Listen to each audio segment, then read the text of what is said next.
Yeah, so I was wondering, because a lot of the clientele that I work with are quite resistant clients, and what is resistance and how do we work with it? I guess that's the question that I pose. Camera? Pose to the camera, to you. So that's the question that I pose: is what is resistance and how do we work with it? What are our ways of working with it? Cool. Resistance. I think everyone is resistant to a point, up until a point, and resistance is your lack of want to work with a problem or issue or work with something. Or counsellor. Oh, yeah. I think of that one. I'm trying to... Well, I don't really know what is meant by resistance in this. You mean, so if somebody comes in and or somebody doesn't want to be there? Well, they might want to be there, but they might not understand the concept of therapy. They might not understand that actually sometimes that looking at a particular behaviour might be useful to them. And they may not want that, which is their choice not to want it. I get that. But maybe that's the thing that is most beneficial. In order for them to change, they need to address that behaviour, possibly, and they don't, and they find it quite difficult to do. Could I give an example which might help? So, say a client that was looking at maybe changing behaviour around anger, say, rise to anger really quickly. It's looking at what's underneath that anger, how it evolved that they came to anger so quickly through their life, and they might not want to have a look at that in order to address it. So they understand that they're angry, but they don't want to understand where the anger came from. That would be resistant. And another example as well would be, say, with anxiety. I know we spoke about in a previous episode about embodying anxiety. I am anxious. Mm-hmm. Sometimes that belief or that narrative is so strong that it's then really hard to look at anxiety in a different way.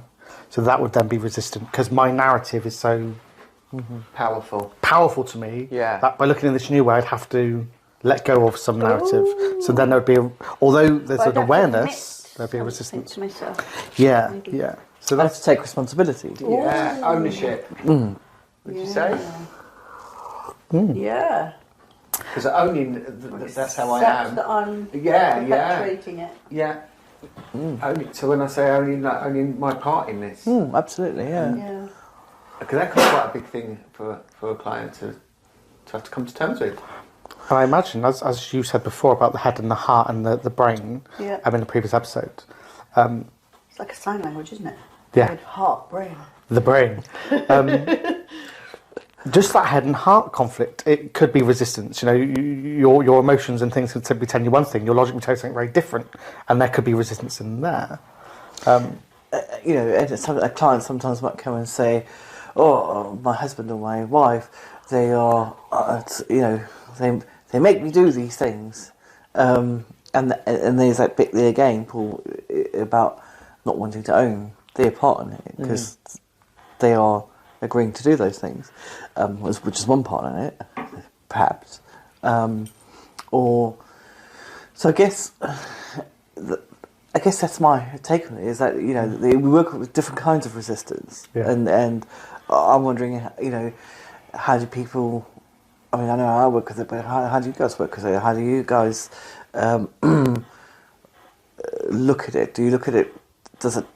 Do you get like, oh no, client's being resistant in your head, or do you think, oh, actually this is really good, we can work with this, and gives us good stuff to work with? I think that's kind of where I'm coming from with it. I think it gives you something to start. There's a starting point in there of work, isn't there? It's almost where the journey begins. So you can go, let's look at this. So when you said anger, what's beneath it? You just shot Amanda. Did I? Sorry, Amanda. Take that back. But yeah, so for me... I shot you then, sorry. Being resistant. You're being resistant to change. Being resistant, yeah. No, hands are firmly down now on the couch. But so for example, and there I go again. For example, so anger, well, what's beneath it? How would you get a client to look at that? Maybe anger iceberg. What sits underneath that? What sits underneath that? And acknowledging, and where we said about the ownership, acknowledging those feelings, because at some point there's that feeling there. You all use anger iceberg.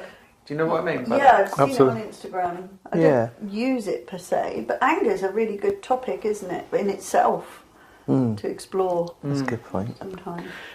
But when you said about resistance, exploring resistance, so we all work with different client groups, and my mind went to a client that, because I think it's different if it's a person seeking out one-to-one counselling, but the client base sometimes that we work with is what about a client that absolutely doesn't want to be there? Because I think there's a difference between someone coming... But is there? Because that's the question, is there? Because actually aren't all clients, aren't all people, I know I am sometimes, resistant to certain things within the change process. So, you know, if I want to say... Set in our ways. So, for example, you know, give something up. So, give up smoking. It's like I want to give it up, I don't want to give it up. You know, I might have a couple of fags on the weekend to begin with. You know, it's that kind of, you know I need to do it, but do I really want to do it? You know, so people might come to therapy thinking, well, I know I need to have therapy, but do I really want to do it? You know, or do I really understand it enough to, you know, we'll go back to an earlier episode where we spoke about that fixing. You know, some clients thinking, oh well, it's right, I'll go to therapy because the therapist will fix all this for me, and then I'll be cool. And with soon the realization, well, actually, I have to do the work. The client has to do the work. That there is where the resistance might present itself. So that's why I say, is it always a specific client group, or is it within everybody? Is there potential within everybody? I'm doing the words of Meatloaf, you took the words right out of my mouth.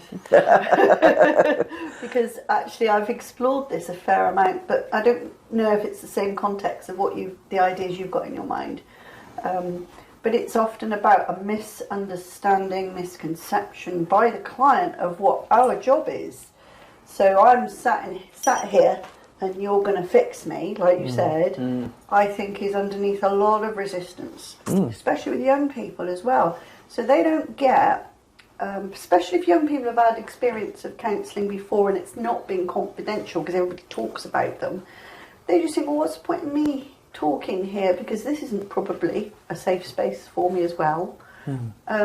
And what are you going to do to fix me? I don't know how you can fix me, because maybe how can you know what's going on in here? And so if we can clarify for them, the objective is that if they can help us understand what's going on in there, we can support them to fix it. And no, this is this is a confidential space, if indeed it is. That can depend on the organisational factors, like school. But in private therapy, it is much more confidential than maybe it would have been in the past for young people. So there needs to be some clarifying. Even if you've done it all in the boundaries when you've said hello, you need to revisit it if you've got some resistance, because that might be what's going on. Oh, I like that. Yeah. I really think that's and that's a lot of it. What you've just said there makes a lot of sense. You know, kind of define what we're doing early on without sort of making it too complicated. Where are but the boundaries? you know, where are the boundaries? Whose responsibility is it to do what you need to achieve? You know, what do they think we're going to do or not do? And see if you can find out what's going on in their head about that, rather than just motor on into. Nothing wrong with the narrative, but rather than motoring on into the narrative, let's see whether. In fact, my very first tutor said to me, if you're stuck, work with the stuck. And is that what we're talking about? Stuckness? Well, that's... Are we? Yeah. Well, that's what I do when I see resistance. I like keeping that in mind. I think it's motivational interviewing, but that acronym RAW. Are you ready? Are you able? Are you willing? I try and keep that in my mind. And I tend to use immediacy. When I feel there's something, I can go, what's this thing? Let's look at this. And I might use some psychoeducation. So I just talk through the raw, what that means. And where do you sit? Ready? Are you ready to change? Are you able to change? And are you willing to change? Because it's like the triad of heat triangle. The middle question, they might say, don't know. Yeah. Well, they might say, on any of those points. But it's like the heat, the fire triangle. You've got to have oxygen, heat and fuel. It's the same sort of thing. Without one of those things, you're not going to change. So I tend to put that out there. So then it's kind of up to you, like, do you want to change? What does this mean to you? What do you think? But I also find with resistance, I like a bit of humour. I think I never used to do this, Mike, when I first started counselling. Yeah, Paul's great for the humour element. But when I first started counselling, Gonna shoot you down. when I first started counselling, I thought I had to be this prim and proper counsellor. I didn't know I could use humour. And it's only my sort of last few years when I've really allowed it to come into the process. If it's appropriate, there's a time for humour, isn't there? And a time when it's kind of best left out of the room. But I find humour can really disarm someone. There's resistance and you can have a laugh about it. Yeah. Suddenly they're in a very different space, emotionally, So you could look at someone and you could say, what's really going on here? Yeah. Or,